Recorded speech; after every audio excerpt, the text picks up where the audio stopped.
हमने red light पार करी है।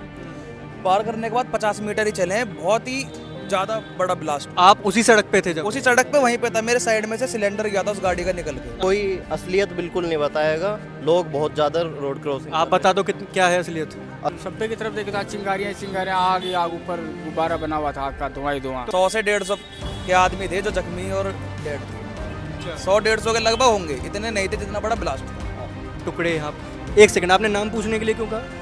ये डाउट था कि एक अलग ही समुदाय से, ये चाहे हिंदू हो, मुसलमान हो, सिख हो, ईसाई हो, अगर यहाँ पर आकर देश के खिलाफ होता है वो खाली टेररिस्ट कहलाएगा।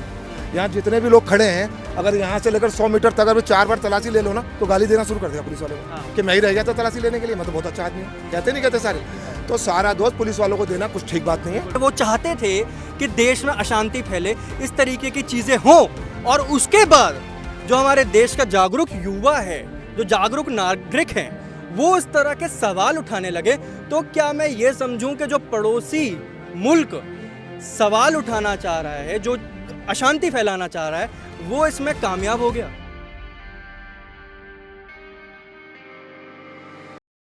नमस्कार, मैं हूं नमन शर्मा और इस समय मैं मौजूद हूं चांदनी चौक में। आप मेरे पीछे देख सकते हैं कि लाल किला है। अभी आपने हाल ही में सुना होगा जिस तरीके से दिल्ली में ब्लास्ट हुआ और एक बहुत बड़ी घटना यहाँ पर हुई। अब चांदनी चौक अगले ही दिन खुल गया और अब हम यहाँ कुछ लोग जो लगातार यहाँ पर सड़कों पर बेचने का काम कर रहे हैं, इन्होंने क्या कुछ देखा, इनको क्या कुछ पता लगा, ज़रा इनसे बातचीत करते हैं। दुकान यहीं गौरी शंकर मंदिर के पीछे है, न्यू लाजपत राय में, घड़ी मार्केट में। तो हम तो ऑफिस में आराम से बैठे थे उस टाइम, तो करीब 6:30 पौने 7, 6:52 के आसपास का ही धमाका हुआ था। तो एकदम अचानक इतनी तेज़ गर्जना से आवाज़ आई कि मैंने सोचा कोई ब्लास्ट, कोई पटाखे बजे होंगे। फिर वो आवाज़ इतनी तेज़ थी कि लगा कि कोई ब्लास्ट हुआ है। फिर थोड़ी अफवाह, 5 मिनट बाद, 2 मिनट बाद हम बाहर निकले तो एकदम अफरा तफरी सी मची। हम भी इसकी तरफ आए, क्या नाम, सब्वे की तरफ देखे था, चिंगारियाँ आग ही आग, ऊपर गुब्बारा बना हुआ था आग का, धुआं ही धुआं। तो यहाँ लोग मदद की गुहार भी लगा रहे होंगे जो फंसे होंगे अंदर। वो तो एकदम से ब्लास्ट हुआ ना, लोगों को पता ही नहीं चला क्या हुआ, सडनली हुआ ना ये। ऐसे पटाखा बजता है, बारूद निकलता है, वैसे लोग के चित्रे उड़े हैं। यहाँ तो यहाँ आसपास सारे पड़े थे, कोई इधर से उड़ के गिरा है गौरी शंकर मंदिर की साइड, कोई उधर परली साइड गिरा है। गाड़ियों टायर उड़ गए, किसी गर्दन उड़ गई, किसी हाथ टूट गए, बहुत बुरा हाल था। फिर तो 10 मिनट बाद तो पुलिस ने सब बंद करवा दिया था यहाँ, शायद लाइट भी कट गई थी। फिर अफरा तफरी में इधर से भी लोगों जो पटरी लगाते हैं, ये भी लोग इधर की तरफ भाग के आए। तो पूरा एकदम से सब लोग दहशत में आ गए ना, पता नहीं ये कोई ब्लास्ट ही हुआ है, पता ही नहीं चला। 2-4 मिनट में तो वही हुआ क्या है। फिर पता चला कि कोई सिलेंडर की जो आवाज़ है फटने की, वो तो 8-10 किलो का सिलेंडर आता है, इतनी तो आवाज़ नहीं आनी चाहिए। तो इससे फिर हमने भी अनुमान लगा कोई बड़ा ही ब्लास्ट हुआ है। तो 15-20 मिनट बाद तो पिक्चर ही सबके सामने आ गई थी कि भाई कोई बड़ा ही ब्लास्ट हुआ है। तो लगभग कितने लोग इसमें मरे होंगे? क्राउड था यहाँ तो, शाम के टाइम में रश होता है, 7 बजे 8 बजे होता है, दुकान बंद होती है, ये वाला मार्केट ये, तो और भी लोग ज़्यादा चपेट में आ जाते, क्योंकि उस टाइम तो 8 बजे सब बाजार बंद हो जाता है। ये तो लोग आमजन जा रहे थे, इधर से कोई मार्केट शॉपिंग करके जा रहा है, कोई रिक्शा वाला खड़ा था इधर, तो अचानक हुआ है ना ये, तो लोग बेगुनाह लोग मारे गए, क्योंकि किसी का कसूर ही नहीं है जिनका। मैं जा रहा हूँ, आप जा रहे हो, कि कोई भी इसमें अचानक कोई भी शामिल हो सकता है। तो अब तो यहाँ बता रहे हो आपकी दुकान है पीछे, डर लग रहा होगा यहाँ पे घूमते हुए? बहुत डर की भावना है भाई साहब। हमने तो घर पूरा घर जाने के लिए रास्ता नहीं बचा, सब चीज़ हो गया था ना, कि दरियागंज की बत्ती, इधर की बत्ती, सब जाम हो गया था। अब पता नहीं कहीं और भी कहीं हो जाए, तो डर की भावना तो थी ना कि ब्लास्ट एक जगह, जरूर थोड़ी आगे भी हो जाए, कोई प्री प्लानिंग किसी ने किया हो। हाँ जी, क्या नाम है आपका? मेरा नाम है वैभव। क्या हुआ था, क्या देखा यहाँ पे? मैं अपनी मदर और सिस्टर के साथ आया था शॉपिंग करने, मेरी शादी थी, तो उसके लिए हमने रेड लाइट पार करी है। पार करने के बाद 50 मीटर ही चले हैं, बहुत ही ज़्यादा बड़ा ब्लास्ट हुआ। आप उसी सड़क पे थे जब? उसी सड़क पे वहीं पे था, मेरे साइड में से सिलेंडर गया था उस गाड़ी का निकल के। अच्छा। उसमें आग निकल रही थी और गैस लीक हो रही थी। और 50 मीटर आगे हमारी गाड़ी खड़ी थी, मेन रोड पे पार्किंग में, हम पार्किंग पे जा रहे थे और गाड़ी के सामने बस के नीचे जाके सिलेंडर गिरा है, वहाँ भगदड़ मच गई। फिर हम तो पुरानी दिल्ली रेलवे स्टेशन के रेड लाइट पे पहुँच गए। फिर आपने देखा यहाँ पे क्या हालत हुई है? हालत, हाँ, यहाँ पे 5-7 गाड़ी वगैरह जली हुई थी और 1-2-3 डेड बॉडीज देखी थी। फिर दोबारा जाने की हिम्मत नहीं हुई, हम वापस चले गए। उथल पुथल थी, और क्या हालत होगी, इतनी डेड बॉडीज पड़ी हैं, सारा मामला बिल्कुल अस्त व्यस्त है, इससे ज़्यादा क्या बुरी हालत हो। मैं तो ये भी समझ रहा था कि कई सारी जो गाड़ियाँ थी, लोग थे, उनकी तो गिनती है, लेकिन ये जो रेहड़ी पटरी वाले, जो बेचने वाले थे, इधर उधर कोई बच्चा घूम रहा था, कोई कुछ बेच रहा होगा, उनका क्या हालत हुई है, मैं तो ये समझना चाह रहा गाड़ी हूँ। वालों से ज़्यादा जो रोड क्रॉस कर रहे थे उनको ज़्यादा हार्म पहुँचा है। रोड क्रॉसिंग जो है ना, ये रुक नहीं रही थी, बहुत पब्लिक थी। सर, आज तक आपको पता है कितनी असलियत सामने आती है और कितनी नहीं आती, वो आप बेखूबी जानते हो, ठीक है। इतनी असलियत सामने आई है अब न्यूज़ चैनलों पे, और जितनी आ गई कोई असलियत बिल्कुल नहीं बताएगा। लोग बहुत ज़्यादा रोड क्रॉसिंग आप बता दो कितनी क्या है असलियत, असलियत तो जी सबको पता है। बताओ कितने आदमी थे? अब आदमी मैंने तो गिने नहीं, काउंट तो करें। लगभग कितने होंगे? लगभग तो बहुत थे जी। अब काउंट तो वही कर सकते हैं जो प्रशासन था यहाँ पे, काउंट कौन कर सकता है। तो गिनती ठीक बताइए या बहुत कम बताइए? लगभग कम से कम 100 से 150 के आदमी थे जो जख्मी और डेड थे। अच्छा। 100-150 के लगभग होंगे, इतने नहीं थे जितना बड़ा ब्लास्ट था। लेकिन इस ब्लास्ट के बाद यहाँ पर मंदिर भी है, इसको भी हम दिखाना चाहते हैं कि जब ब्लास्ट हुआ बात वहीं तक सीमित नहीं रह गई। इंसानों के कई सारे टुकड़े हवा में उड़कर अलग अलग जगहों पर पहुँच गए। लोगों के दिमाग में अचानक से वो दृश्य बन गया जो उन्हें डरा रहा था। लोगों के दिमाग में अब ये डर बैठ गया कि अब जब घर से बाहर निकलेंगे तो 2-4 बार ये सोचना पड़ेगा कि भाई सही सलामत वापस आ पाएंगे कि नहीं। लेकिन इसी बीच एक ज़रूरी बात यह है, कई सारे लोगों ने सोशल मीडिया के ऊपर एक नया नैरेटिव चलाया। उन्होंने कहा कि ये सरकार ने करवाया है।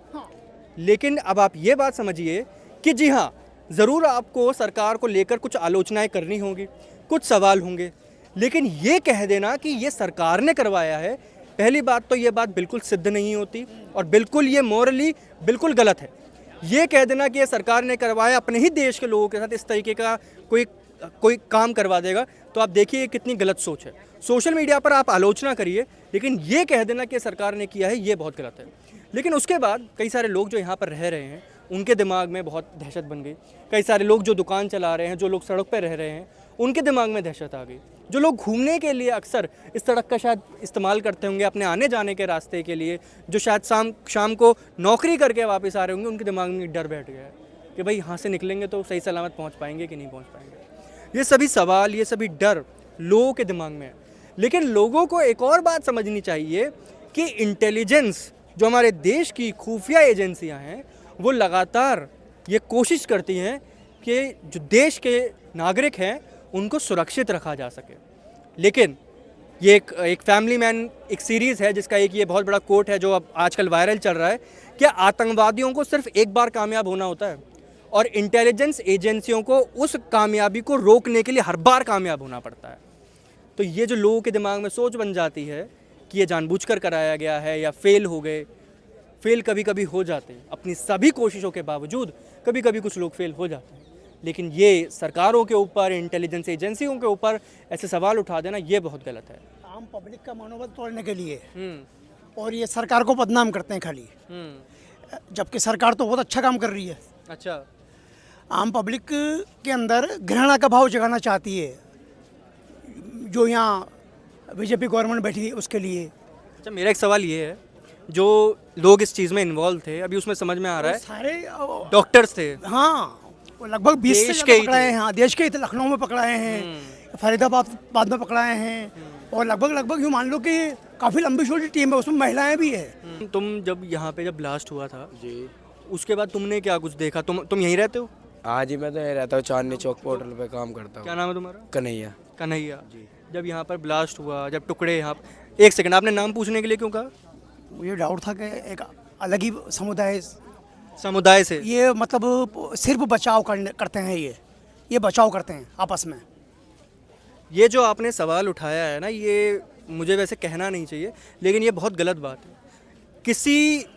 कुछ लोग आपस में, अब आप ये बताइए, जो फॉरेन पावर्स जो इस चीज़ में इन्वॉल्व हैं, हो सकता है वो यही चाहती हों कि देश के लोग आपस में लड़ाई करें। और अब आप जैसे समझदार व्यक्ति जब इस तरह की बात करेंगे कि ये दूसरे समुदाय के होंगे, ये कहना तो बहुत गलत है। तो वही रहना सर, जो भी है, पकड़ा तो वही रहना। देखिए सारी डॉक्टरों की देखिए, एक बात सुनिए, महिलाएं देखो, एक बात बताइए, अगर कोई आदमी, अगर कोई, एक मिनट, अगर कोई आदमी रेप करता है तो क्या आप सभी आदमियों को कन्विक्ट कर देंगे?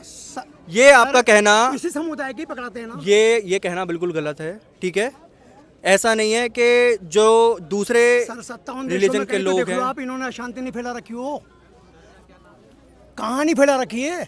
10 लाख से ज़्यादा शरणार्थियों को फ्रांस ने शरण दी और उस पर कब्जा करना चाहते देश पे। हो उनको शरणार्थियों को दिया ना, शरण दी थी ना सीरिया के शरणार्थियों को, वो सोमालिया देख लो आप, कोई भी देश अछूता नहीं है। कुल मिलाकर के हमें हमारे अंदर संगठन नहीं है। कुल मिलाकर बात यह है, आपको किसी भी धर्म के ऊपर, जाति के मैं धर्म के ऊपर ऊपर, नहीं उठा रहा ये आपने अभी के यही ऊपर सवाल उठा रहा उठाया कि ये एक ही वर्ग के होते हैं, हाँ, ऐसा एक ही ही वर्ग होता के है। होते हैं। लेकिन आपको एक ही वर्ग व्यक्ति, के होते हैं। अगर कोई व्यक्ति यहाँ पर आकर अपना बयान दे रहा है, वो अगर कहना चाहता है कि ऐसे ऐसे मैंने देखा, ऐसे ऐसे सुना, आपने पीछे से मुझसे कहा कि इनका नाम पूछ लीजिए, ये आपका पूछना बिल्कुल गलत है। और उसके बावजूद फिर आप ये कहें कि मुझे लगा था ये किसी वर्ग का होगा, और उसके हिसाब में मैं अपने दिमाग में ये सोच लूंगा, इसकी छवि बना लूंगा। मान लिया आपकी बात, आप बता रहे हो कि नाम पूछ, अगर नाम आपके उसकी कमेटी का निकल गया फिर क्या करोगे आप? अभी तक तो सारे पकड़ा रहे, वही नहीं, निकल सारे रहे पकड़, आपके पास क्या प्रूफ है, क्या पकड़ा रहे हैं जो आप? पकड़े जा रहे हैं वो अलग बात है, बताओ मुझे। लेकिन जो यहाँ रह रहे हैं उनके ऊपर आपने इस तरीके का सवाल उठाना, ये बहुत गलत बात है जी। लेकिन आपकी बातें सर, सुन एक रहा ही हूँ, वर्ग इसका के पकड़ा रहे हैं। कौन ये- इसका पकड़ा जा रहा है? कुछ प्रूफ है आप आपके देखो पास? ना। क्या दिखे, बताओ ना, कुछ प्रूफ है आपके पास? मैं सुनो, मैं जो भी कोई वर्ग का आदमी हो, चाहे हिंदू हो, मुसलमान हो, सिख हो, ईसाई हो, अगर यहाँ पर आकर देश के खिलाफ होता है, वो खाली टेररिस्ट कहलाएगा। वो कोई धर्म से जोड़, उसका कुछ नहीं है। तुम्हें पता है दीन धर्म नहीं है, जो ये काम करते हैं उनका कोई दीन धर्म नहीं है। हमारी बात सुन, हम पता कहाँ से आए हैं? किराने से आए, हमें भी दुख है इस बात का। तो आप कैसे कह दोगे? और मेरा नाम मोहम्मद इमरान है, तो क्या आप नाम से जज करोगे क्या सबको कि कौन सी कमेटी का, कौन सी का नहीं? ये तो आपको सोचना चाहिए। इतनी एज में जाके आप ये पूछ रहे हो कि उससे नाम पूछो। अगला कुछ स्टेटमेंट दे रहा है, उसने देखा होगा कुछ चीज। मैं किराने के पास अलीपुर गाँव का तेरा पड़ोसी मानिए, ठीक है मेरे भाई, किराने के पास, ठीक है। तुमने किराने का नाम लिया ना, मैं गैल समझ गया, ठीक है। सेम लेवल पे सोचना चाहिए आपको। यहाँ पे सब लोग इकट्ठा है, हिंदू मुस्लिम नहीं करनी चाहिए कि कौन सी कमेटी का, कौन सी उसका है। क्या मतलब है ये सब चीजें? अगर कोई भी व्यक्ति कोई भी क्राइम करता है, या तो वो क्रिमिनल कहलाएगा, या अगर देश के खिलाफ करता है तो वो टेररिस्ट कहलाएगा। उसका कोई धर्म नहीं है, कोई उसका नाम नहीं है। ये माप देना, एक किराने का लड़का मरा है यहाँ पे, एक शामली का घायल है इस ब्लास्ट में, तो हमें इतना दुख हो रहा है कि हम खुद आ रहे हैं। दर्शकों की जानकारी के लिए बता दूं कि जो लिस्ट सामने आई थी उसमें हिंदू भी थे, मुसलमान भी थे, हर लोग थे। लेकिन उसके बावजूद ये माप देना कि ये उन्हीं के लिए हुआ है, ऐसा ये कहना बिल्कुल गलत है। जब तक तुम्हारी बिल्कुल गलत है। यही रहेगी ना हिंदू मुस्लिम वाली कि हिंदुओं ने करवाया, मुसलमानों ने करवाया, तब तक देश तरक्की नहीं कर सकता भाई। ये सब निकालो आपस में, भाई आप पे इसमें जातिवाद आप ये में- कह सकते हैं कि इसमें सरकार फेलियर है। अच्छा, आप बता रहे हैं कि आपके जानकार का एक लड़का भी है इसमें। एक लड़का था भाई। अब आप लोग भी, जितने भी लोग आप यहाँ आए हो, चाहे मंदिर के दर्शन करने आए हों, चाहे गुरुद्वारे आए हों, चाहे मार्केट आए हों, किसी भी कारण से आए होंगे, मुझे ऐसा लगता है कहीं ना कहीं दिमाग में दहशत होगी, डर लग रहा होगा। लेकिन मुझे ऐसा लगता है कि आप सभी लोग जो यहाँ पर हैं, कई सारे लोगों ने ये भी बातें फैलाने की कोशिश की, सरकार ने करवा दिया जी, इंटेलिजेंस फेल हो गई जी, लेकिन वो हमेशा कोशिश कर रहे हैं। तो मैं ये कहना चाह रहा हूँ, सबसे पहली बात तो कि आपने कहा ना किसी के संग कुछ दुर्घटना हो जाती है तो बड़े दुख की बात होती है, बड़ा मलाल होता है। तो दुर्घटना तो पुलिस वालों के साथ भी बहुत होती है जी। वो बेचारे भी तो लगे पड़े होते हैं ना। मैं भी यही कह रहा था आप कि मुझे ये बता दो दिल्ली में 2-2.5-3 करोड़ लोग रहते हैं, लोग बताते हैं 80-90 हज़ार पुलिस वाले हैं भाई, किस किस को देखेंगे? यहाँ जितने भी लोग खड़े हैं, अगर यहाँ से लेकर 100 मीटर तक अगर 4 बार तलाशी ले लो ना तो गाली देना शुरू कर देगा पुलिस वाले को कि मैं ही रह गया था तलाशी लेने के लिए, मैं तो बहुत अच्छा आदमी हूँ। कहते नहीं कहते सारे? तो सारा दोस्त पुलिस वालों को देना कुछ ठीक बात नहीं है। अपनी भी आंखें दे रखी है ईश्वर ने, बुद्धि दे रखी है, थोड़ा विवेक से इस्तेमाल करना पड़ेगा हमको। पुलिस वालों को छोड़ो और सुनो, ये जो हो गया ये हमको चेतावनी है, वार्निंग है, समझ लो। और वो जो 2 दिन पहले 3000 किलो पकड़ा गया, वो उसी की बात कर रहा हूं। अब एक मिनट को चाची, चौक जा चाची, अगर वो काम में आ जाता तो, अगर वो काम में आ जाता तो वो होता जिसको अभी ये माइक वाइक लेके खड़े नहीं होता, हम पता नहीं क्या होता हमारा, समझ रहे हो ना? तो वो किसने किया? इंटेलिजेंस ने पकड़ा ना, सारा का सारा नेटवर्क पकड़ा। सुन लीजिए सर 2 मिनट। एक मिनट, जो आप बात कह रहे हो ना, मैंने भी अभी 2 मिनट पहले, जब आप शायद नहीं थे यहाँ पे, मैंने यही कहा कि ये कहना कि सरकार ने करवा दिया ये गलत है। इंटेलिजेंस को हर बार कामयाब होना होता है। आतंकवादी या कोई भी क्रिमिनल एक बार कामयाब होने की कोशिश करता है, एक बार होता है ऐसी घटना हो जाती है और उसके लिए वो कामयाब है। मैं इसी बात के बारे में बात कर रहा था कि हर किसी को नहीं देखा जा सकता, हर किसी चीज़ को नहीं संभाला जा सकता। कोशिश करते हैं हर बार, इंटेलिजेंस हो, पुलिस हो, फोर्स में कोई हो, या चाहे हमारी सरकार हो, वो कोशिश करती है लगातार कि इस तरह की घटना ना हो। कौन चाहेगा कि उसके देश के जो नागरिक हैं उनके साथ ऐसी घटना हो जाए? कोई भी नहीं चाहेगा।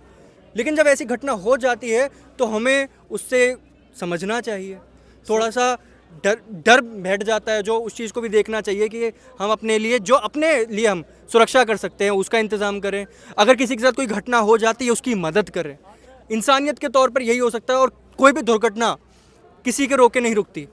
जब वो उन्होंने कोशिश की अपनी तरफ से, वो हुई, वो हो गई।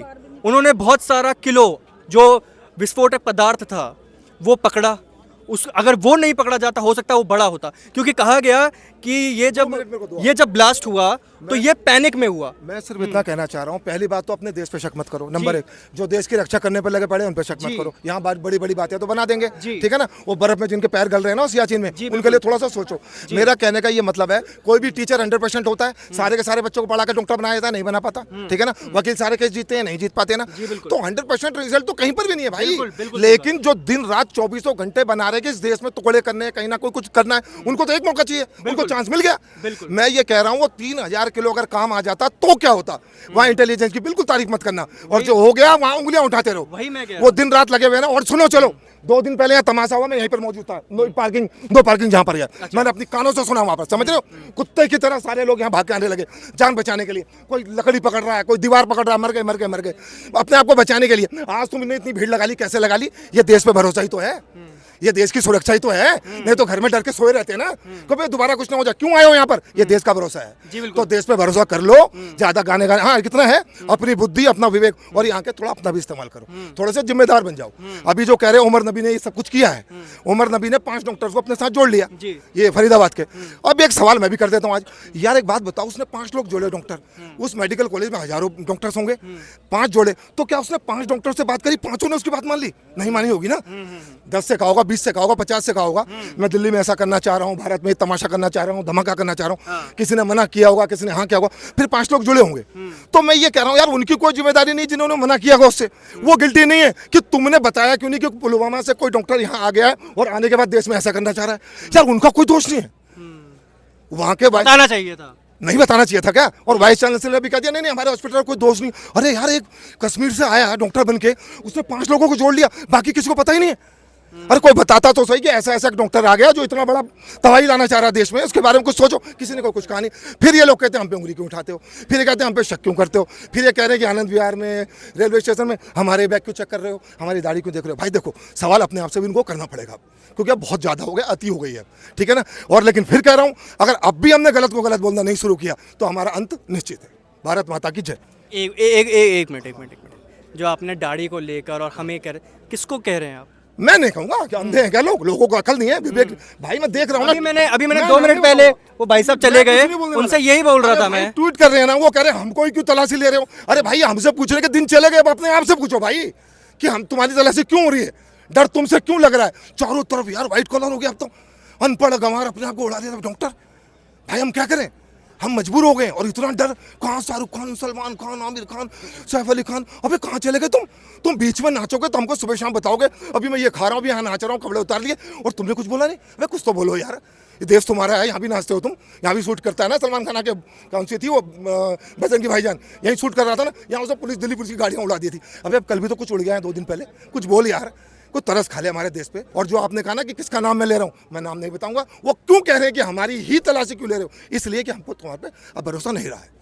अब आ गया सोशल मीडिया का जमाना, सबको एक एक बात पता चल चुकी है बस। अच्छा एक बात बताइए, ये जो यहाँ लोग खड़े हुए हैं ये बहुत सहमत है आपकी बात से, हो सकता है, ठीक है, ताली बज रही है आपके लिए।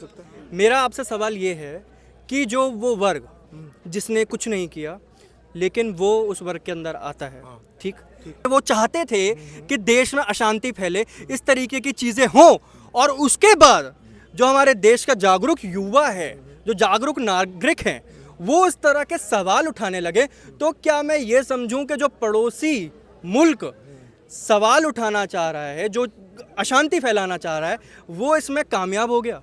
देखिए पहली बात तो ऐसा है कि आपने बोला ना कि जिन लोग इसमें शामिल नहीं हैं वो भी इसमें लपेटे में आ रहे हैं, हाँ। तो उनका क्या लेना देना है। तो भाई एक बात सुनो, जिन्होंने ये किया है वो तो खेल खत्म हो गया उसका, लेकिन जो इसमें हिस्सेदार नहीं है मैं उनको और ज़्यादा दोषी मानता हूँ। पूछो क्यों? क्योंकि अगर मैं यहाँ पर कोई चोरी करूँ, लूट करूँ, डकैती करूँ और मेरा बाप चुपचाप मेरे हाथ में रहे तो मेरा बेटा बहुत अच्छा है, तो मेरा बाप दोषी नहीं है। मैं उन लोगों की बात नहीं कर रहा, जिनका कोई लेना देना नहीं है, दूर दूर तक भी जिनका लेना देना नहीं है वही दोषी है। वो बोलते क्यों नहीं है? फेसबुक पे मैं देख रहा हूँ, हंस रहे हैं, इमोजी, लॉफिंग इमोजी, ताली बजा रहे हैं, बहुत सुखद हो गया। सुखद किसे कहते हैं भाई? ये दुखद हो गया, सुखद हो गया। एक बात बताइए, एक बात बताइए, जिन चीजों को लेकर आप कह रहे हैं कि सोशल मीडिया पे होता है, क्या वो दूसरे लोग कुछ नहीं कर रहे हैं? हाँ। मैं इस समय मैं किसी का पक्ष नहीं ले रहा हूँ, मैं न्यूट्रली एक देश के नागरिक के तौर पर कह रहा हूँ ये बात कि क्या ये चीजें दूसरी तरफ नहीं हो रही हैं? बिल्कुल होती है। तो सुनो, फिर मैं बोल रहा हूँ ना, तो फिर मैं बोल रहा हूँ, आप गुस्सा मत करो। आप गुस्सा मैं मत कोई करो। गुस्सा नहीं हो रहा हूँ। आप मैं गुस्सा नहीं हो रहा लेकिन एक हूँ। सेकंड, मैं गुस्सा नहीं हो रहा हूँ। मेरा खाली कहने का मतलब आपकी ये बात समझ है, गया हूँ। मेरा खाली कहने का मतलब ये है कि अगर कोई बाहर पड़ोसी मुल्क अगर वो चाहता है कि देश में शांति फैले और जो देश में लोग रह रहे हैं आराम से रह रहे हैं उनके बीच में तनाव पैदा हो, अगर वो ऐसा चाहता है करना और उसमें कामयाब हो जाता है, तो क्या ये चीज़ गलत है? तो मैं बोल तो रहा हूँ कि मैं सुबह 4 घंटे से एक मुस्लिम दोस्त के साथ हूँ हाँ। और मार्केटिंग का काम करते हैं। हाँ। मेरी उससे तो कोई दुश्मनी नहीं है। हाँ। मेरे साथ खा मैं उन्हीं लोगों की बात कर रहा हूँ। सुन लो मेरी बात सुन लो। लेकिन और अभी आपने नाम खुद ही ले दिया। हाँ, मैं जवाब दे रहा हूँ ना। लेकिन हमें ले दिया ना, इसलिए मैं आपको समझ गया हूँ ना। अब मैं पहले समझ नहीं पा रहा था। हाँ, क्या समझे आप? बता रहा हूँ ना आपको कि आप क्या चाहते हो। तो वो व्यक्ति कह रहा है कि ये जो हुआ गलत हुआ है। तो मैंने उससे बोला यार ये जो होते हैं बड़े बड़े तुम्हारे जो भी होते हैं वो क्यों नहीं बोलते इसके बारे में? कह रहा है गलत है। तो उसको मुझे पसंद आया वो। तो मेरा कहने का मतलब है जिनका कोई लेना देना नहीं है वो कम से कम इसका विरोध तो करें, इसके खिलाफ तो बोले कि भाई ये जो हुआ ठीक नहीं हुआ, ये तो बोले। विरोध करने वाले हैं, ऐसा नहीं है नहीं है विरोध करने वाले। भाई साहब मैं कह रहा हूँ विरोध करने वाले तो बहुत हैं। हाँ। लेकिन मेरा दुख पता किनसे है? जो चुप रहते हैं, जो कुछ नहीं कर रहे, वो खतरनाक है ना। विरोध करने वाले तो आ जाते हैं आगे, क्यों? उनको तो चुप रहने वालों का जवाब देना पड़ेगा आपको। मेरे को चुप क्यों रहते हैं वो? और अगर वो चुप रहेंगे तो बच्चे से लेकर इनसे पूछ लो, बड़ों से पूछ लो, चुप रहने को स्वीकारता माना जाता है। ये यस माना जाता कि नहीं? अगर बोलोगे यार तू मेरे से शादी करेगी, वो चुप होगी, लोग कहते हाँ करेगी, कहते नहीं कहते? तो सीधी सी बात है, चुप रहने वालों से मेरा बड़ा लफड़ा है। बिल्कुल, मैं इस बात पे आपकी सहमत हूँ। जैसे अभी हाल ही में जब घटना हुई थी कश्मीर में भी, तो कई सारे जो लोकल लोग थे वो इन्वॉल्व माने गए थे और उन्हें दोषी माना जा सकता है। अब आपने कश्मीर की बात कर दी ना। लेकिन सुनो, सुनो। लेकिन कश्मीर की बहुत बात- दूर दूर तक ऐसे भी लोग होंगे जिनका कोई उनको पता ही नहीं है आपने उस बारे कश्मीर में, की बात कर तो दी। उनका कोई दोष नहीं है। नहीं, हैदराबाद के ओवैसी को जो हिंदू पसंद नहीं करते थे, कश्मीर के बाद वो ओवैसी की तारीफ करते कि नहीं करते? क्यों? क्योंकि उन्होंने देश के पक्ष में बात करी, देश के हित में बात करी और उन्होंने बोला कि हिंदुओं से धर्म पूछ के उनको मारा। उन्होंने कहा ना, तो लोगों ने उनको तारीफ करी। उससे पहले उन्होंने ऐसा कभी नहीं कहा था। क्यों? उनका भाई तो कहता था 15 मिनट में खेल खत्म कर दूंगा, पता है ना सबको। लेकिन उन्होंने कहा कि जो हुआ गलत हुआ, हिंदुओं के साथ हुआ, धर्म पूछ के हुआ, ऐसा नहीं होना चाहिए था, ये बहुत बड़ा इंटेलिजेंस फेल्योर है। तो उनकी तारीफ कर रहे हैं। तो ऐसे लोग हमको चाहिए, चुप रहने वाले नहीं चाहिए भाई। अगर वो चुप रहेंगे तो हम ये सोचेंगे वो उसमें खुश है, बस सीधी बात। अब आगे बताएंगे सर, आइए। जो 3000 किलो माल पकड़ा गया वो कहाँ पे पकड़ा गया? फरीदाबाद में कहाँ पे, कौन सी जगह? जो कॉलेज था जिसमें वो काम कर रहे थे। गया तो आप लोगों की ये जिम्मेदारी बनती है उस कॉलेज को या तो आग लगा देनी चाहिए या तो उड़ा देना चाहिए, उसको बंद करा देना चाहिए। तो अगर वहाँ पे ऐसे कार्य हो रहे थे तो उसको रोकना चाहिए था, क्लोज करना चाहिए। अब उसको बंद ही कर देना चाहिए। उससे मिले जितने भी लोग हैं सबको सजा मिलनी चाहिए। वो तो पुलिस अब और जो हमारी फोर्स ये है हम वो लोगों कार्रवाई की- करेगी। हम लोगों की नैतिक जिम्मेदारी है कि इस चीज की मांग करें, डिमांड करें। वो अब आपकी अपनी इच्छा है। इसमें आपकी भी नैतिक जिम्मेदारी, यहाँ पे खड़े सारे लोगों की नैतिक जिम्मेदारी है कि इसकी हम डिमांड करें, पुलिस से हम अपने लिए इंसाफ मांगे कि अगर वहाँ ऐसे गलत कार्य हो रहे हैं तो संस्था को पूरी तरह से दंडित करना चाहिए। आप थे यहाँ पे जब हुआ था? हाँ? आप थे यहाँ पे जब ब्लास्ट हुआ? नहीं, 10 मिनट पहले ही यहाँ से क्रॉस किए थे, निकले थे। तो भगवान का बहुत शुक्रगुजार होंगे आप उस दिन की, बच गए। नहीं, अभी आयु बची है तो बची है। ऊपर वाले का शुक्रगुजार तो है ही है कि हम बचे हैं, नहीं तो हम तो यहीं से क्रॉस किए थे। यही पार्किंग में गाड़ी खड़ी थी हमारी। इसमें इस हमले का जिम्मेदार कौन है? क्या सरकार इस हमले की जिम्मेदार है या नहीं? क्या सरकार की इसमें चूक है? नहीं सर, ना इसमें सरकार का कोई लेना देना है। मेरे बैग में बम है, ठीक है, मेरे बैग में बम है, आप कैसे वेरीफाई करोगे? तो मैं भागू के रुक जाऊं? नहीं, आप कैसे वेरीफाई करोगे? करके दिखाओ। अगर सरकार जिम्मेदार है तो एक मिनट, सरकार भी अगर जिम्मेदार है तो मेरे बैग में बम है, क्या सरकार इसे चेक कर सकती है? कितनी बार यहाँ इतने लोग हैं, सबके बैग चेक किए जा सकते हैं? अगर सुनो, अगर 10 बार एक बार चेकिंग हो गई ना तो तुम ही उल्टा बोलो। अरे देखिए ये बेफिजूल की बहस में अभी नहीं जाते।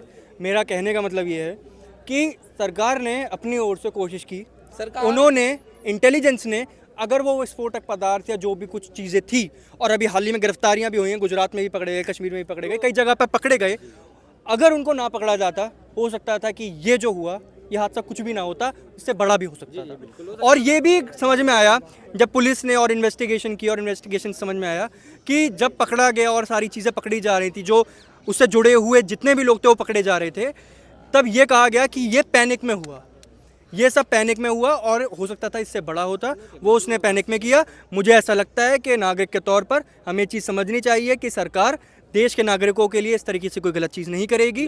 साथ ही में जो इंटेलिजेंस है उस सरकार की चूक है। मैं सरकार पे ब्लेम थोड़ी डाल सकता, कोई भी आम आदमी नहीं डाल सकता, लेकिन सरकार की चूक है कहीं ना कहीं। कि सरकार को सतर्कता मुझे लगता है सरकार को सतर्कता दिखानी चाहिए।